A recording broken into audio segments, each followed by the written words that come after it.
Oh, ada yang baru. Apalagi kalau bukan Podcast Himatika.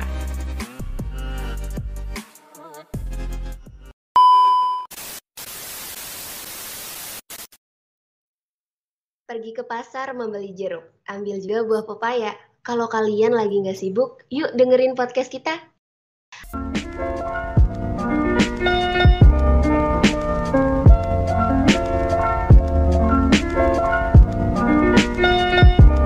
Halo semua, selamat datang di podcast Himatika ITERA. Di sini kalian bakal dapat banyak info menarik seputar dunia mahasiswa. Nah, kali ini kita akan membahas tentang karya tulis ilmiah. Oke, seperti namanya nih, karya tulis ilmiah tentang apa ya? Oke, dunia seputar kepenulisan akan kita bahas tentunya dengan gue star yang sangat luar biasa. Penasaran kan? Oke, Ria juga penasaran nih untuk masuk gue starnya. Tapi sebelum itu Ria bakal ngasih tahu kalau tema pada podcast kali ini adalah mengembangkan potensi diri melalui karya tulis ilmiah meski sedang pandemi. Nulis yuk!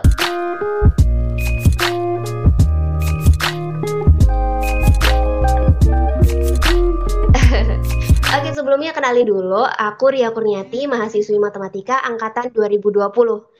Tapi dikurang 2. Aku seneng banget deh karena podcast kali ini kita punya banyak kesempatan untuk sharing-sharing ke kalian tentang hal-hal yang sangat menarik untuk mahasiswa sekarang, yaitu tentang KTI dan dunia kepenulisan. Nah, sebenarnya mungkin teman-teman masih pada bingung nih, KTI itu apa sih? Menulis itu apa sih? Nah, jadi Ria bakal ngejelasin dulu ya. Nah, menulis ini merupakan sebuah proses kreatif untuk menuangkan gagasan dalam bentuk bahasa tulis. Menulis mencakup seluruh kegiatan yang melibatkan pikiran, perasaan, khayalan, kemauan, serta keyakinan. Dalam perkuliahan, bagi mahasiswa, menulis merupakan salah satu wadah untuk menyampaikan aspirasi.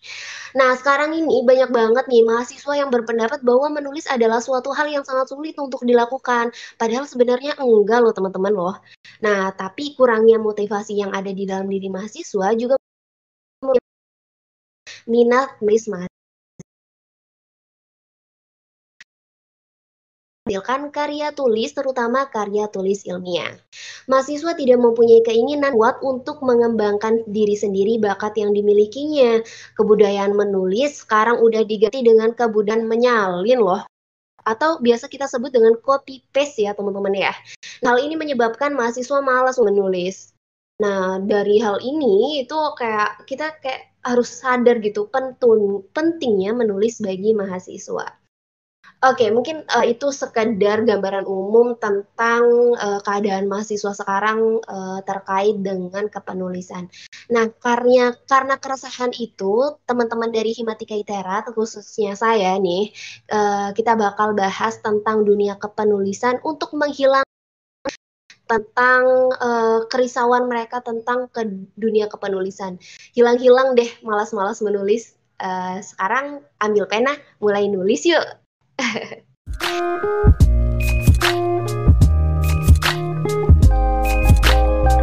Oke, tapi nggak hanya itu, kita selain untuk berbagi-bagi, kayak yang tadi janji Ria di awal, kita bakal kedatangan gue star yang sangat luar biasa tentunya. Udah nggak diragukan lagi lah pokoknya. Beliau ini adalah dosen Matematika Institut Teknologi Sumatera. Sekarang beliau sedang menjabat sebagai Sekretaris Prodi Matematika Institut Teknotra. Kita sambut Bapak Dr. Rifki Fauzi. Halo Pak Rifki. Halo semua, gimana kabarnya? Ria sehat? Alhamdulillah kalau Ria sehat dong Pak. Mungkin teman-teman di rumah juga udah pada sehat nih dengerin podcast kita. Bapak sehat Pak? Ya, sehat, alhamdulillah. Oke, alhamdulillah ya. Memang sekarang kesehatan memang suatu hal yang sangat penting karena ya baik kesehatan mental, kesehatan fisik itu sekarang meski sedang pandemi, kesehatan tetap harus nomor 1. Wow, juga kesehatan kantong ya. Iya bener banget. Kesehatan kantong. Oke, mungkin untuk podcast kali ini kan kita akan membahas tentang seputar dunia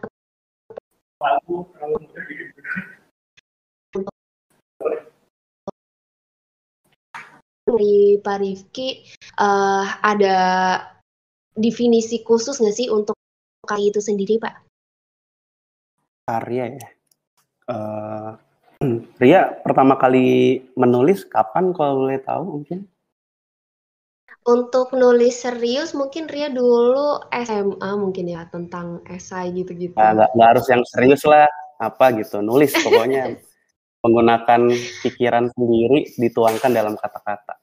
Kapan dan di mana? Oke, mungkin dulu kali SD nulis puisi gitu ya, Pak ya? Oke, nulis puisi boleh ya. Berarti kan ada ini ya, ada proses berpikir, ada proses, ada aktivitas intinya. Ya sebenarnya kalau kita mau jujur, kita tuh rajin nulis sebenarnya. Ya nulis status, nulis caption di Instagram. Itu kan bukan kegiatan yang mudah gitu ya nggak sih? Bener banget, Pak. Bener-bener. Bisa jadi untuk caption aja ya, fotonya diambilnya lama, angle yang kanan kiri, atas bawah segala macam, ganti nggak cocok, nggak cocok. Nulis captionnya juga butuh mikir gitu. Ya nggak? Betul Iya, nggak sih? bener banget, Apa bener nggak gitu? banget. Nulis caption untuk diupload ke Instagram aja biasanya Ria itu butuh berjam-jam gitu, Pak. Ya kan terus biasanya kita tambahin referensi-referensi ya nggak sih kayak apakah kita pakai lagu atau pakai puisi atau pakai quotes orang-orang terkenal atau dari buku ya kita biasanya gitu ya karena kita pengen pengen semacam punya brand gitu kayak gue nih biasanya update status melo-melo berarti gue harus update status yang temanya melo juga atau ikutin tren atau ya pokoknya ada format khusus yang kita pengen gitu. Nah, Iya, bener aktivitas banget. berpikir tadi ya, aktivitas berpikir, terus kemudian kita menuangkan dalam sebuah tulisan, yaitu karya tulis. Sebenarnya aktivitas membuat sesuatu ya, perbuatan, ciptaan, pekerjaan itu bisa disebut karya. Kemudian yang ditulis itu jadi karya tulis. Nah, itu mungkin ya definisi singkatnya dan sebenarnya kita tuh lekat dengan itu. Komen reply di WhatsApp pun itu menulis dan itu karya. Gitu kali Ria. Oke, jadi sebenarnya tanpa kita sadari, kita sebenarnya jadi mahasiswa itu banyak banget pengalaman untuk nulis ya, Pak ya. Nulis caption, nulis Betul. reply di WhatsApp, komen-komen postingan orang gitu ya, Pak ya. Betul banget. Oke. Keren banget nih definisi menulis menurut Bapak Rifki. Nah, terkait dengan menulis dan karya tulis ilmiah sebenarnya ya Pak, menurut Bapak sendiri nih, ada berapa macam yang ada di karya tulis ilmiah sih Pak? Oke, iya ya. Kayaknya ada banyak ya, mungkin pernah lihat di mana-mana gitu ya, Ria ya. Bener banget tuh tadi yang definisi yang tadi Bapak sampaikan terkait tentang dunia kepenulisan. Memang ya, tentang nulis itu sebenarnya secara sadar atau tidak memang selalu ada di sekitar kita gitu ya. Tapi nih, sebenarnya saya pengen tanya, mungkin menurut Bapak sendiri terkait dengan KTI atau karya tulis itu sendiri, ada berapa macam sih Pak atau jenis-jenisnya gitu Pak? Oke, kalau ngomongin karya tulis tuh banyak ya, termasuk cerpen, dongeng, terus apa lagi ya, cerita rakyat dan lain sebagainya itu juga termasuk karya tulis. Lagu, nyanyian yang ditulis itu juga karya tulis gitu. Nah, tapi kalau misalkan kita ngomongin ilmiah tadi ya, konteks ilmiah, kayak yang tadi saya bilang tentang status dan lain sebagainya, itu ilmiah enggak? Nah, kalau enggak ilmiah ya berarti bukan karya ilmiah. Nah, kalau misalkan bentuknya sendiri, di Indonesia sendiri itu ada bentuk-bentuk populer yang biasa dipakai. Di antaranya itu ada makalah, biasanya makalah ini tulisan resmi dan sering dikompetisikan ini. Terus ada artikel ilmiah, jurnal gitu ya. Terus ada skripsi, tesis, disertasi. Itu mungkin kalau dari bentuk formatnya. Oke, jadi benar banget ya. Mungkin tadi benar banget yang dibilang sama Bapak terkait tentang jenis-jenis KTI yang ada di Indonesia. Nah, terkait dengan jenis-jenis KTI yang banyak gitu Pak, jadi yang paling banyak digunakan kira-kira atau yang paling banyak dicabang? Oke, kalau misalkan yang banyak digunakan, khususnya kalau oleh mahasiswa, yang tadi saya sebut itu hampir semua digunakan oleh mahasiswa. Setidaknya kalau anak sarjana gitu ya, mungkin Nah, dia skripsi gitu. Kalau mahasiswa pasca ya dia ada tesis, ada disertasi gitu. Itu kalau makalah ya mungkin laporan kuliah gitu kan yang ada tugas besarnya diminta membuat makalah itu juga termasuk. Terus juga kalau misalkan di ITERA sendiri kan syarat lulus itu ada harus membuat artikel gitu kan, artikel ilmiah. Nah itu juga saya rasa semua terangkum gitu. Iya bener banget. Jadi aku mungkin sedikit curhat ya sama teman-teman pendengar podcast ini sekalian. Jadi dulu waktu mau masuk ke ITERA, tiba-tiba kan di ITERA itu ada namanya TPB atau tahap persiapan bersama. Nah di situ ada mata kuliah fisika dan ada praktikumnya. Nah secara nggak langsung memang ITERA sudah mengajarkan untuk menulis karya tulis ilmiah melalui laporan praktikum gitu ya Pak. Bener ya Pak ya? Betul banget. Jadi sebenarnya ada banyak macam tentang KTI atau karya tulis yang banyak digunakan. Tergantung kalian nih, mau atau enggak, males atau gercep gitu untuk menyelesaikan karya tulis kalian. Oke, mungkin kita akan masuk ke pertanyaan berikutnya terkait ide nih Pak. Karena biasanya ide itu susah banget untuk dicari Pak. Terkait untuk ide, kira-kira dari tips dari Bapak sendiri ada nggak ya? Terkait mencari ide untuk penulisan KTI.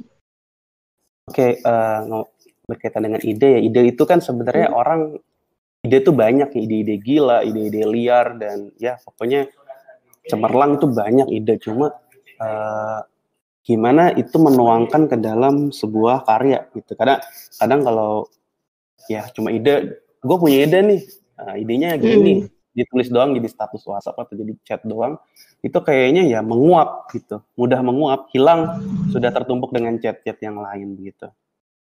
Nah kalau untuk yang gimana cara nyari ide sendiri, sebenarnya kita ide ada, selalu, kita selalu ide gitu.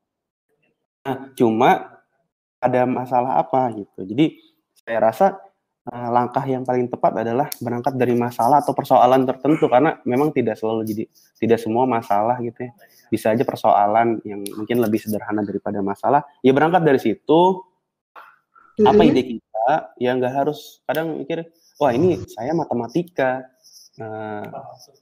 masalahnya masalah lingkungan, saya apa bisa apa gitu, nggak seperti itu juga gitu. Iya. Jadi jangan membatasi diri, tetap berangkat dari masalah dan jangan ya, ini tidak recommended ya, kita mencari masalah gitu. Kayak saya punya toolsnya ini, toolsnya apa, terus cari masalahnya itu. Walaupun memang nanti akhirnya ketemu, tapi mungkin sudah outdate, udah telat gitu, udah nggak relevan gitu. Jadi baiknya sih datang dari masalah. Gitu. Nah dari masalah kita akan menelusuri sejauh mana sih masalah ini sudah diselesaikan. Nah, proses-proses itu ya, ini masalah ini sudah diselesaikan oleh siapa, menggunakan metode apa, terus kemudian apa saja hasilnya, kelemahan dari metode tersebut apa yang kita bisa improve kayak gitu. Jadi memang berangkat dari masalah, terus riwayat apa saja yang sudah dilakukan oleh entah komunitas atau ilmuwan-ilmuwan komunitas tertentu yang sudah dilakukan menyelesaikan masalah tersebut gitu. Wow, jadi gitu ya. Berarti untuk mencari ide sekarang kita harus berangkat dari masalah. Jadi mahasiswa itu malah bukan sebelum menyelesaikan masalah kita harus cari masalah dulu ya Pak ya. Iya betul. Ya dan nggak bisa sendiri ya. Ingat kita nggak bisa. Terutama kita ya kalau misalkan matematika ya, saya sebagai orang matematika, Ria juga sebagai orang matematika, kita nggak bisa sendiri gitu. Kita harus berkolaborasi. Jadi dari masalah, tadi kan saya bilang ya, masalah lingkungan, terus kita orang matematika, bisa apa kita? Ya nggak akan bisa apa-apa karena sendiri. Ya kita harus berkolaborasi. Sekarang tuh eranya udah kolaborasi gitu. Jadi nggak bisa sendiri-sendiri gitu.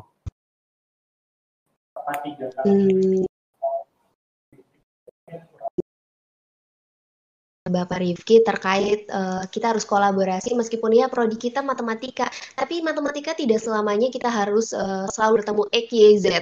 Nah, berangkat dari itu mungkin teman-teman yang sekarang, teman-teman MTK yang lagi dengerin ini bisa tuh sekarang cari-cari masalah untuk diangkat sebagai karya tulis lalu diselesaikan masalahnya. Nah, mungkin ini juga terkait dengan yang sekarang itu yang lagi happening itu kampus Merdeka itu ya Pak ya? Iya betul banget. Bisa dimanfaatkan kan ya itu ya, Pak? Ya banget, itu bisa dimanfaatkan sebanyak-banyaknya ya, mulai karena ada 8 kegiatan ya, ada belajar di kampus lain, ada mengabdi, ada berwirausaha, ada magang riset, wah banyak lah pokoknya, ada kerja dan lain sebagainya. Itu bisa dimanfaatkan. Wah, iya bener banget. Waduh, luar biasa sekali memang sekarang itu fasilitas sudah ada, masalah juga sudah ada, terus habis itu pendukung juga ada yang tadi dari Kampus Merdeka itu juga mungkin teman-teman sekarang udah nggak ada alasan lagi buat kalian untuk mulai nulis. Makanya sekarang mulai dari sekarang ambil pena nulis yuk. Oke, mungkin kita akan masuk ke pertanyaan berikutnya tentang bagaimana KTI yang baik. Nah, sebenarnya itu mungkin pertanyaan semua orang yang ada di bumi ini gitu ya, Pak. Terkait kepenulisan KTI yang baik dan benar itu seperti apa sih, Pak, sebenarnya, Pak? Oke, kalau terkait dengan KTI sendiri, ya memang ada beberapa saran ya berkaitan dengan KTI. Nah, kalau saya merangkum beberapa, ada sumber yang saya gunakan, ini ada buku karya Chris Mack, judulnya How to Write a Good Scientific Paper. Nah, di buku tersebut merekomendasikan ada beberapa ya, mungkin ada sekitar 5 ya, minimal 5 yang saya highlight. Pertama itu tepat format, struktur dan bahasa. Tepat format. Jadi kalau misalkan kita ikut kompetisi KTI gitu ya, kita harus ikut format dulu. Jadi deal dulu sama formatnya. Formatnya apa? Apakah ada apanya, ada pengesahan apa enggak, kalau misalkan pakai cover atau enggak, terus dan seterusnya. Jadi tepat format dulu minimal, mengikuti aturan yang diberikan oleh penyelenggara, gitu, kalau misalkan kompetisi atau publisher, kalau misalkan memang itu melalui publisher gitu. Terus yang kedua, masalah etika. Ya. Nah, masalah etika itu gini, maksudnya keterbukaan dari masalah kita, terus kemudian kejujuran. Bener nggak kita nulis itu ada yang dipalsukan nggak gitu, ada yang direkayasa atau nggak kejujuran, dan terus originalitas ya, Pak. Originalitas itu apa ya, original tuh bener nggak kita ide kita sendiri atau itu memang menyadur dari orang. Kalau memang menyadur dari orang, kenapa nggak kita mention gitu, jangan kita klaim itu adalah ide original kita. Terus ada persyaratannya apa, terus terpenuhi, dan berkaitan dengan memberi dana. Kalau misalkan memang kegiatan kita didanai oleh lembaga, ya mention lah lembaga itu, misalkan dari pemerintah memberikan kita beasiswa sehingga terselenggara penulisan karya tulis ilmiah tersebut, ya sebutkan, karena itu bagian dari etika. Gitu. Terus yang ketiga mungkin ya, plagiarisme. Tadi Ria sempat nyebutin di awal ya. Gimana sih Ria menanggapi plagiarisme?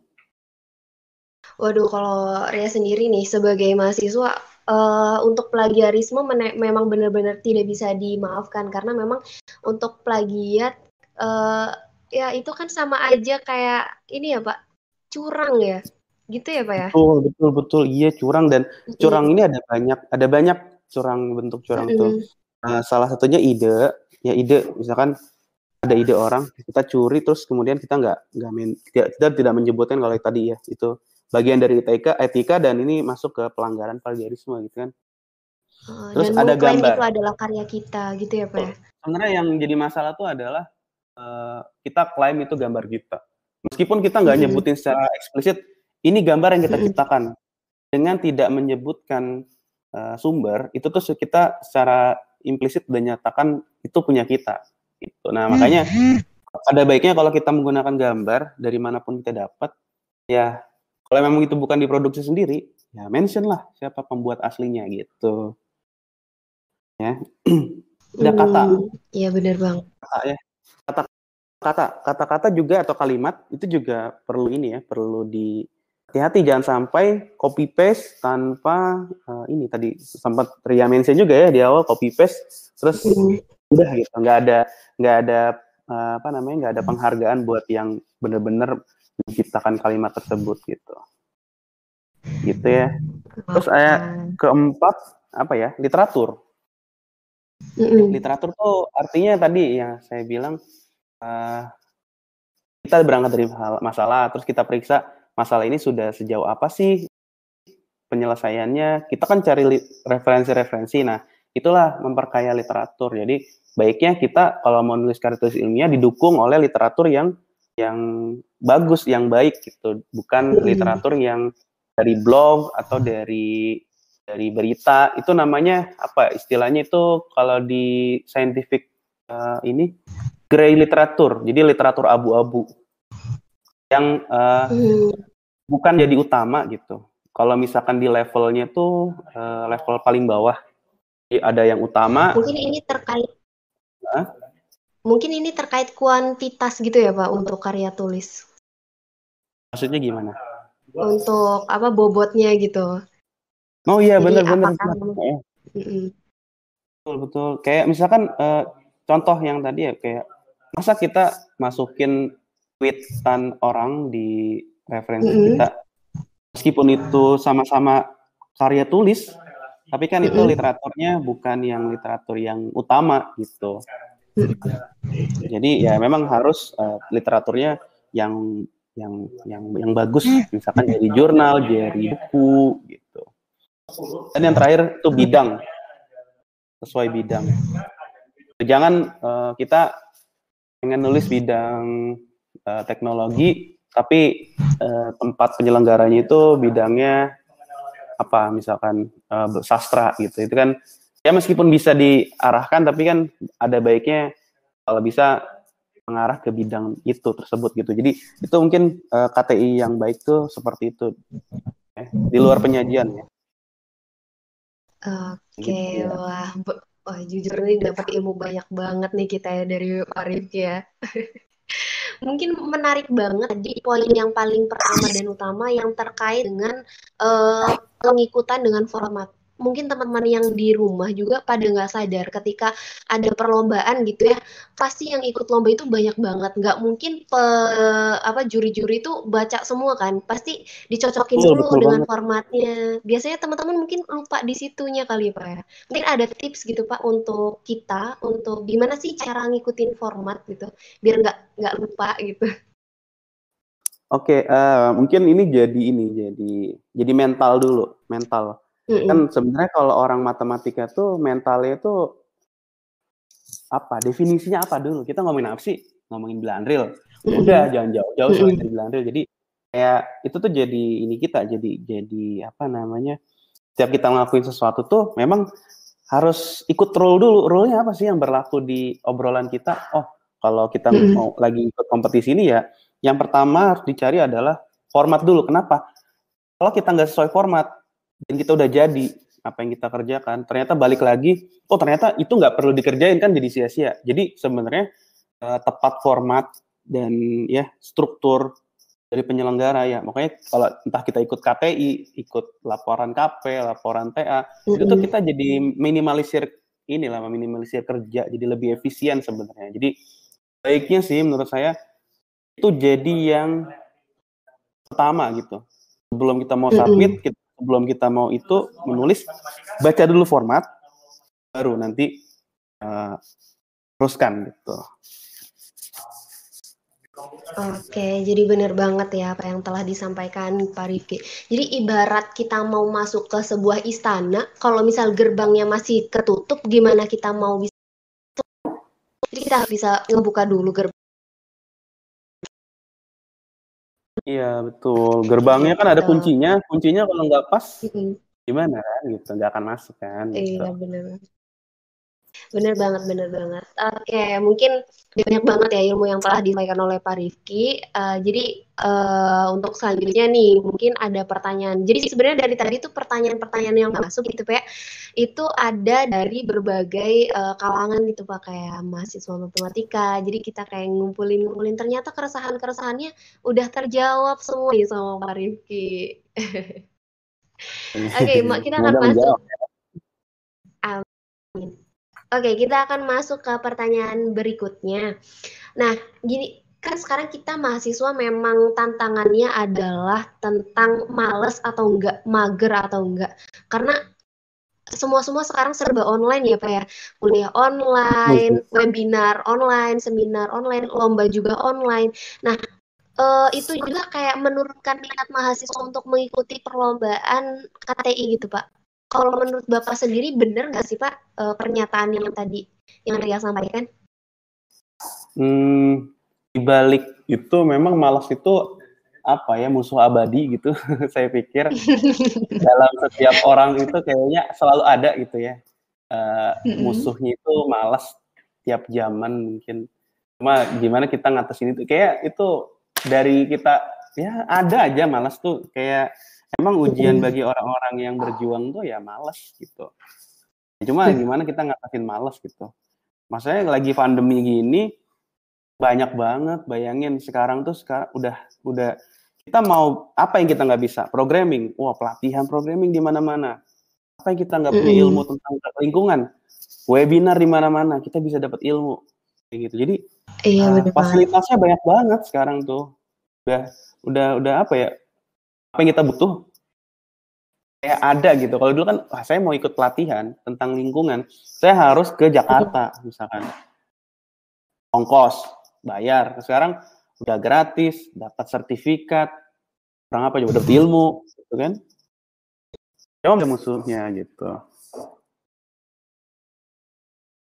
Nah, kalau minat mahasiswa gitu ya, Pak. Iya. Kalau minat terkait minat mahasiswa di KTI sebenarnya saya ngelihat ada dua ini ya, saya pikir bukan cuma di matematika juga doang gitu, tapi di tempat lain juga. Kayak ada dua paham yang dua kelompok yang saya kira cukup dapat perhatian gitu. Contohnya ini, kalau untuk ikut KTI, saya pikir mahasiswa nggak banyak. Lomba KTI emang nggak banyak yang itu, karena ya banyak pertimbangannya. Tapi ketika berkaitan dengan jurnal artikel ilmiah, itu banyak ternyata. Kenapa? Karena mereka tuh kayak dapet semacam, nggak tahu motivasi dari mana, tapi saya mendengar gitu ya dari teman bahwa mahasiswa itu pengen punya artikel ilmiah yang disubmit di Indojam. Itu kan saya kaget. Dengar itu tuh iya keren juga ya. Kenapa? Karena ada mata kuliah yang pernah ada ya, kalau nggak salah mata kuliah tertentu yang ada tugas besar, dan tugas besarnya diharapkan submit ke jurnal, dan itu ternyata memberikan angin segar buat mahasiswa matematika. Kelas saya bisa gitu, saya juga mau gitu. Jadi adik-adik kelasnya jadi ngikut. Nah, budaya-budaya yang kayak gitu cukup baik gitu. Nah, sebenarnya itu ini ya, kalau tadi ya, kalau jurnal kayaknya masih ya cukup bagus gitu minatnya. Tapi kalau yang lomba KTI ini itu yang mungkin rada kurang, karena mungkin ada banyak entah ragu-ragu atau apa gitu mahasiswa. Itu ya. Kalau dari Bapak sendiri kayak yang tadi untuk mengatasi kemalasan, mungkin kita bakal balik ke pertanyaan sebelumnya ya, Pak. Dari Bapak pribadi nih, kalau lagi males, Bapak biasanya ngapain sih? Membangkitkan semangat menulis? Kalau saya ngobrol gitu ya dengan istri saya, ngobrol ya tentang kenapa sih kita apa sih motivasi kita gitu, kalau kita pengen punya motivasi diri itu seperti apa sih? Ada dua sih kalau saya tangkap ya, kita berkesimpulan ada dua, minat dan niat. Ada minat nggak? Minat udah bagus sebenarnya. Kamu mau bikin KTI nggak? Mau. Nah, mau itu minat, itu modal pertama. Modal kedua itu niat. Kenapa sih niat? Kalau udah niat, ya kan pernah ya kita lihat itu teman kita, kalau niat banget sih ngerjain tugas sampai segitunya, tahu kan istilahnya? Artinya apa?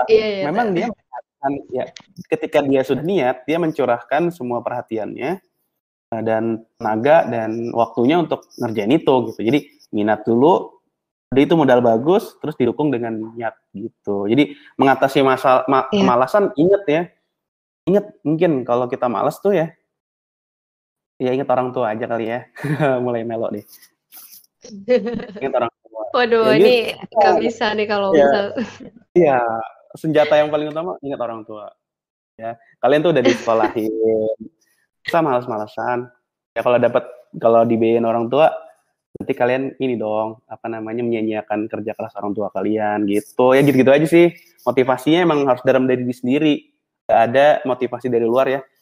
Kata-kata motivasi dari orang tuh kayak kotoran rasanya. Karena emang bukan dari diri kita. benar banget. Kayak omong kosong gitu. Kalau motivasi yang nggak datang dari diri kita tuh masuk aja kuping kanan, keluar kuping kiri, udah gitu. Tapi kalau misalkan emang dari diri sendiri, wah itu udah niat banget sih lo gitu. Bisa jadi yang kayak gitu. Iya benar banget. Nah, tadi kan untuk yang Bapak sebutkan kan ada minat, ada niat. Tapi biasanya ya Pak, kalau saya pribadi nih, kalau udah mau nulis nih, udah nulis temanya nih, aku mau nulis tentang ini deh, kebudayaan misal. Terus aku udah mulai nulis esai nih. Baru nih awal, baru paling 1-2 paragraf, terus udah berhenti gitu Pak. Jadi kayak nggak continue gitu. Tapi udah ada niat sama minat di awal, tapi untuk kontinuitasnya itu nggak ada gitu. Untuk awal sampai akhir benar-benar tengah jalan. Tips-tips kayak gitu dari Pak Rifki pribadi gimana ya Pak?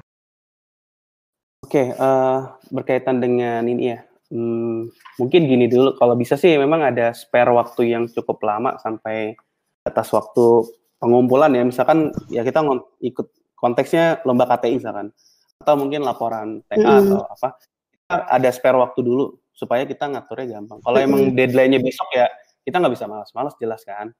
Kalau misalkan deadline-nya itu rada lama, gini, gunain prinsip ini apa namanya, keep making progress. Saya tuh kalau lagi ngebimbing mahasiswa itu selalu bilang itu selalu membuat progres tiap pertemuan gitu. Kalau ada bimbingan, bikin progres. Sekecil apapun progresnya, itu tetap itu tetap kemajuan ya, dan itu menambah volume KTI kalian gitu. Jadi kalau nggak ada kemajuan, maksudnya se-stuck apapun kita, senyangkut apapun kita, kalau bisa bikin kemajuan. Jadi harinya itu ada target harian. Jadi jangan membuat target terlalu besar. Targetnya apa? Targetnya adalah laporan TA selesai, laporan LKTI selesai ya, KTI kita selesai. Itu laporan, itu tuh targetnya besar banget. Kayaknya, aduh mustahil dengan waktu 4 hari ngerjain KTI. Itu yang bakalan yang diamini oleh kepala kita gitu. Jadi baiknya tuh kalau saya pribadi bikin persentase dari proses, dari misalkan saya bagi target utama saya KTI atau laporan KP atau TA itu jadi misalkan 10 capaian.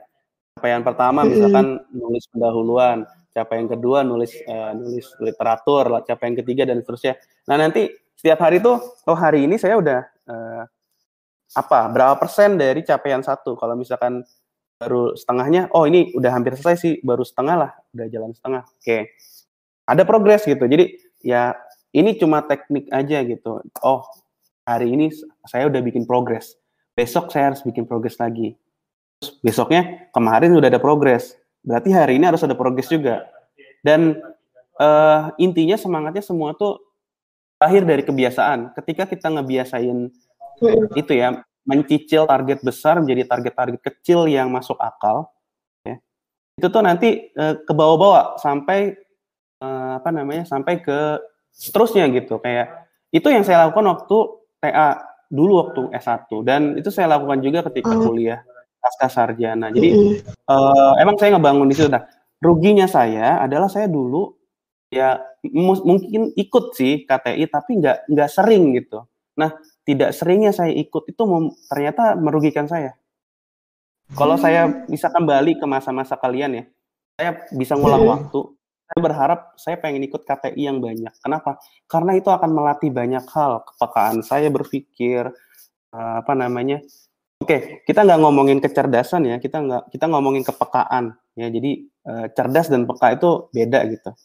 Maksudnya cerdas tuh cerdas IP gitu ya, nilai itu totally different, itu beda banget gitu ya. Jadi emang kalau saya bisa kembali ke dulu, saya bakalan ikut banyak KTI. Kenapa?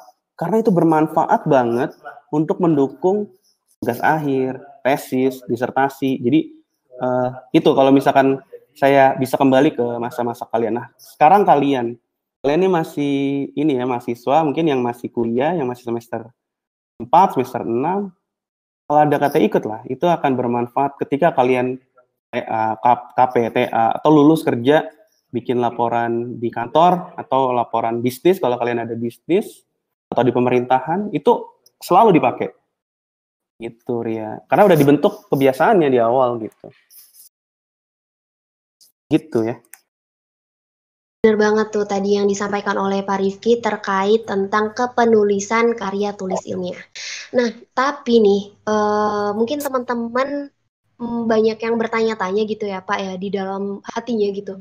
Mereka itu sebenarnya sudah punya ide nih, udah punya maksud, udah punya, tapi terkait dengan jurusannya atau sebenarnya ada pertanyaan maksud yang masuk tentang gini. Terkadang mahasiswa sudah berminat untuk mengikuti karya tulis ilmiah, namun bingung dalam mengaplikasikan ilmu yang mereka miliki dalam topik yang udah ada. Nah, bagaimana saran dari Bapak?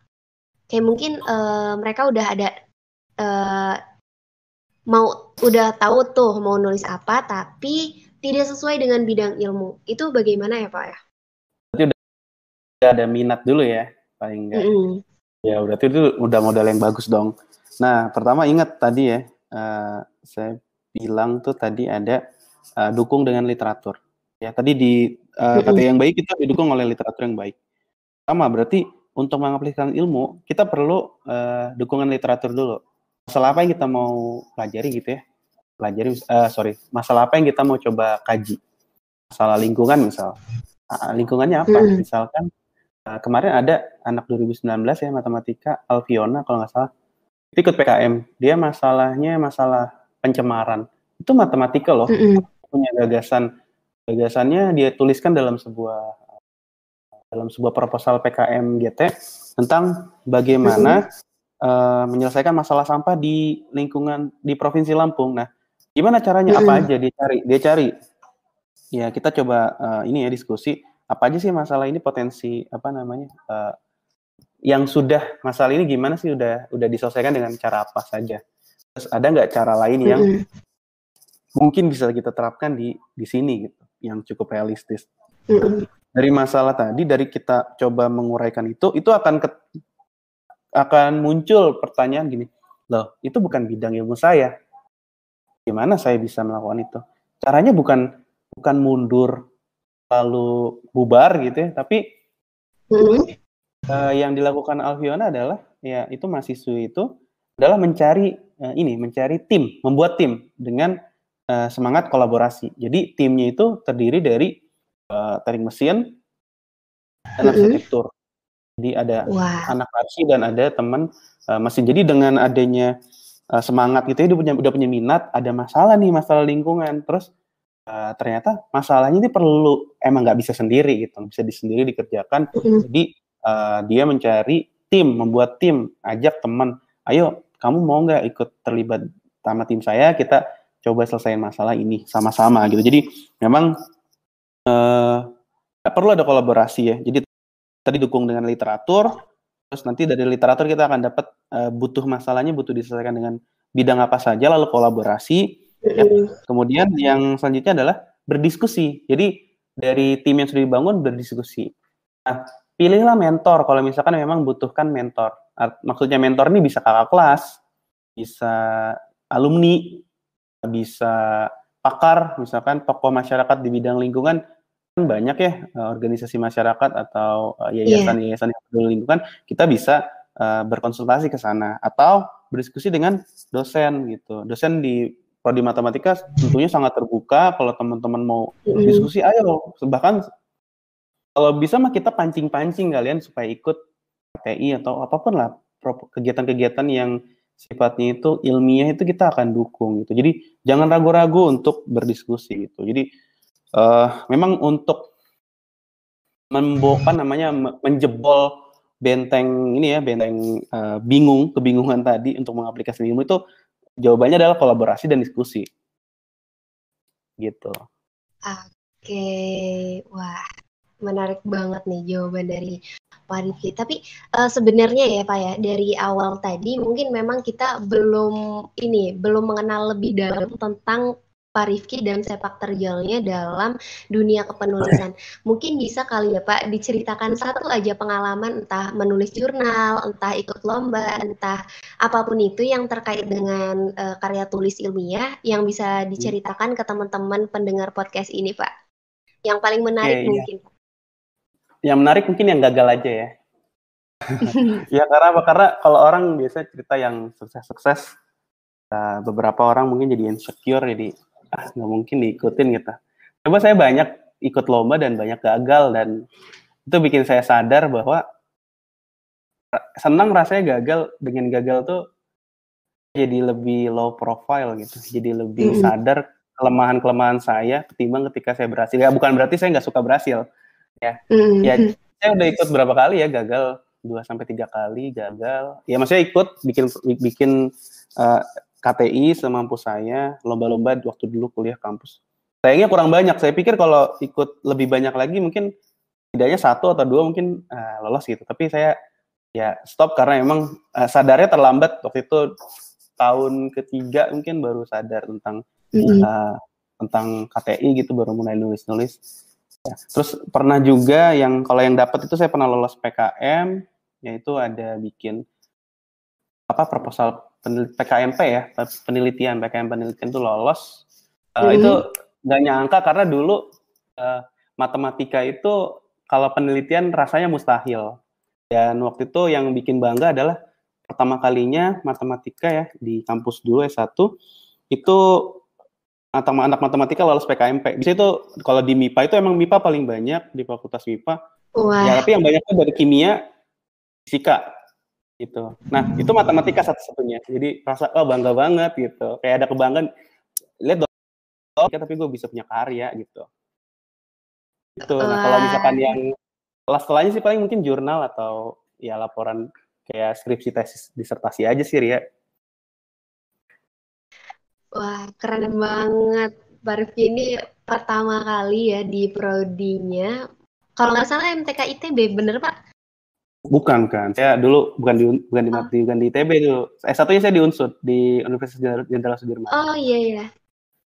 Oke, wah keren banget nih, pertama kali yang lulus PKMP. Kalau boleh tahu nih Pak, kemarin waktu PKMP yang diangkat temanya tentang apa Pak? Oke, temanya tentang apa ya? Tentang komputasi sih, matematika komputasi, di bidang matematika komputasi.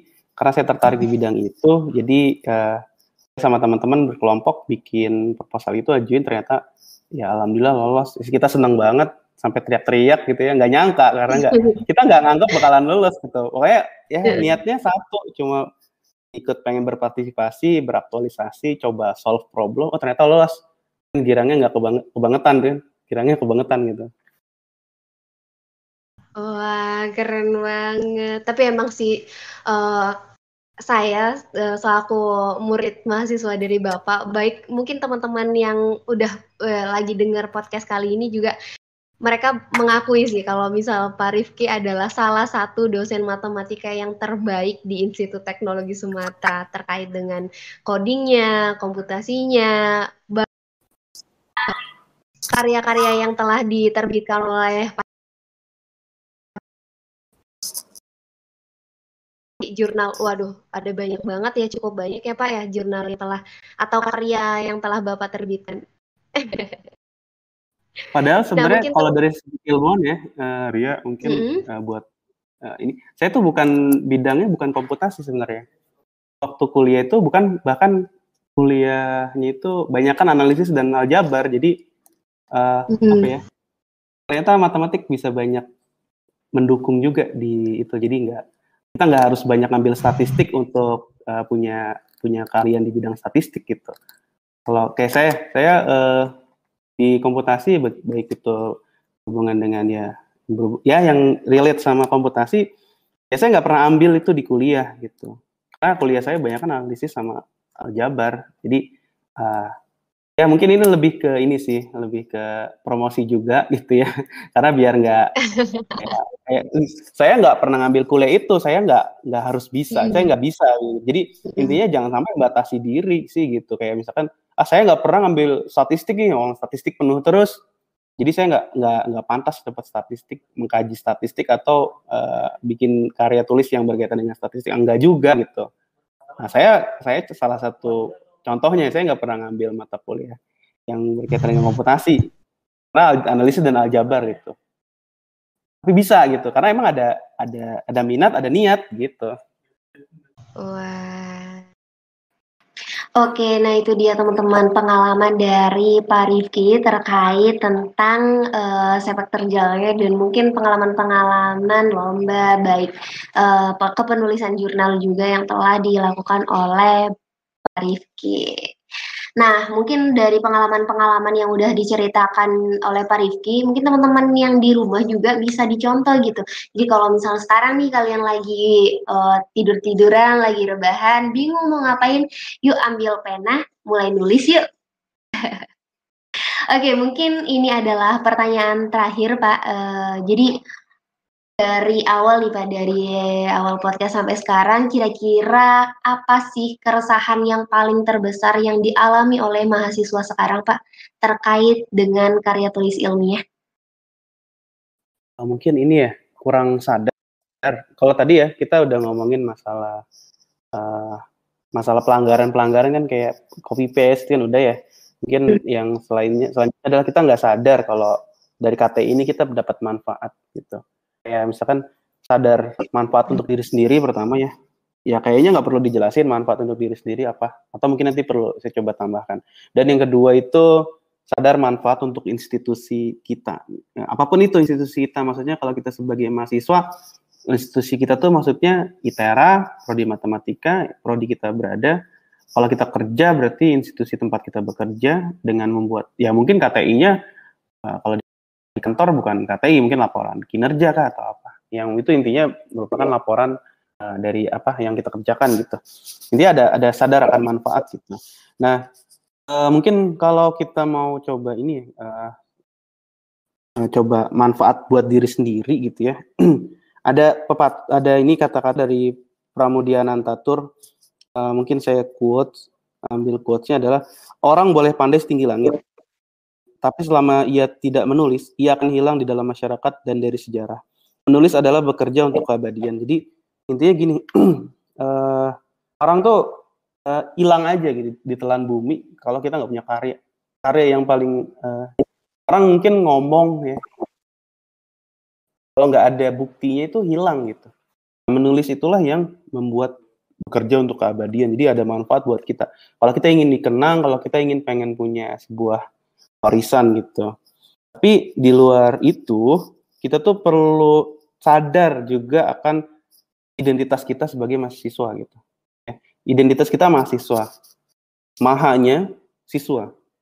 Jadi kita bukan cuma belajar, tapi juga punya karya gitu. Bahkan anak-anak SMA aja ikut KTI kan. Himatika bikin perlombaan, anak-anak SMA ikut. Kita sebagai mahasiswa, kenapa tidak punya semangat yang seperti itu? Harusnya kita punya semangat seperti itu, ya nggak sih? Iya, gitu. benar. Nah, mungkin ini yang selanjutnya ya. Kita tuh nggak sadar bahwa dengan KTI atau karya tulis itu kita bisa membranding diri. Jadi oke, teman-teman yang lain IP-nya tinggi-tinggi. Saya mau berprestasi dengan jalan lain. Ya jalan tuh ada banyak. Berwirausaha, berorganisasi. Nah, salah satunya mungkin gini. Ada teman saya yang IP-nya biasa saja, tapi dia bandar KTI gitu. Ya, kalau KTI ya lomba gitu. Jadi ini aja alternatif jalur lain berprestasi selain IP. Karena orang yang IP-nya bagus belum tentu bisa bikin KTI. Gitu. Ya karena ini KTI itu bukan sekedar menjawab soal UTS atau UAS sehingga nilai kita IP-nya bagus. Gitu. Tapi KTI itu adalah mengelola masalah, mencari solusi, mencari literatur, berdiskusi, berkolaborasi, itu lebih dari itu. Bahkan mungkin ini jauh lebih susah daripada ngejar IP. Tapi itu yang paling mungkin dilakukan karena itu bisa kita ulang-ulang. Kalau kita ngerasa kurang puas, kita bisa improve lagi. Kalau IP kan UTS sudah selesai ya udah nilainya segitu. UAS selesai nilainya segitu ya udah. Kalau mau nilai bagus ya ngulang lagi tahun depan gitu. Tapi kalau karya tulis kita bisa improve sesuai dengan kita mau gitu. Itu mungkin kesadaran yang kayak gitu yang perlu ditingkatin mungkin, Ria.